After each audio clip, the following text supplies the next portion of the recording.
আমি বিশ্বাস করি আজকে মঞ্চে যারা আছেন যদি আমরা মুনাফিকি না করি, মঞ্চে যারা আছে যদি মুনাফিকি না করি, মুখের এবং কাজের কথা যদি একসাথে থাকেন, মুখের সাথে কাজের যদি মিল থাকেন, আমি এই লক্ষ জনতার সামনে কসম করে বলতে পারি আগামীতে ক্ষমতায় দেবে ইসলাম, ক্ষমতায় দেবে ইসলাম, কোন সন্দেহ নাই।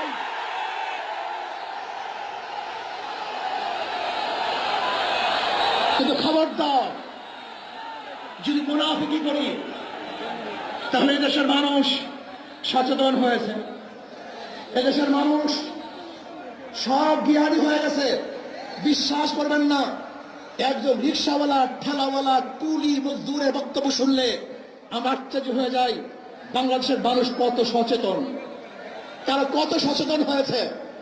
যদি আমরা মুনাফিকি না করি, যদি আমরা ঐক্যবদ্ধ থাকি, বাংলাদেশে একটা বাক্স ইসলামের নামে দিতে পারি।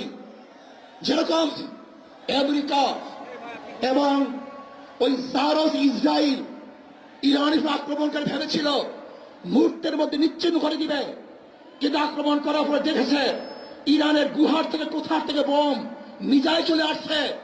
আমেরিকা এবং ইসরায়েল যেরকম অনুভব করতে পারে নাই, বাংলাদেশের বুকে যদি একটা বাক্স দেওয়া হয়, বাংলাদেশের ঘরের থেকে এমন মিসাইল বের হবে, এমন বোমা বের হবে, গোটা বাংলাদেশ থেকে, গোটা দুনিয়া থেকে ইসলামের দুশ্মনকে ধ্বংস করে ফেলবে ইনশাআল্লাহ। ঐক্য হন, মুনাফিকি করবেন না, একসাথ হন, ঐক্যবদ্ধ হন। এইটা আমার মেসেজ থাকবে। যদি ঐক্যবদ্ধ ভাবে ক্ষমতার লোভকে সংবরণ করে আমি ক্ষমতায় যেতে চাই না, ইসলামকে ক্ষমতায় নিতে চাই।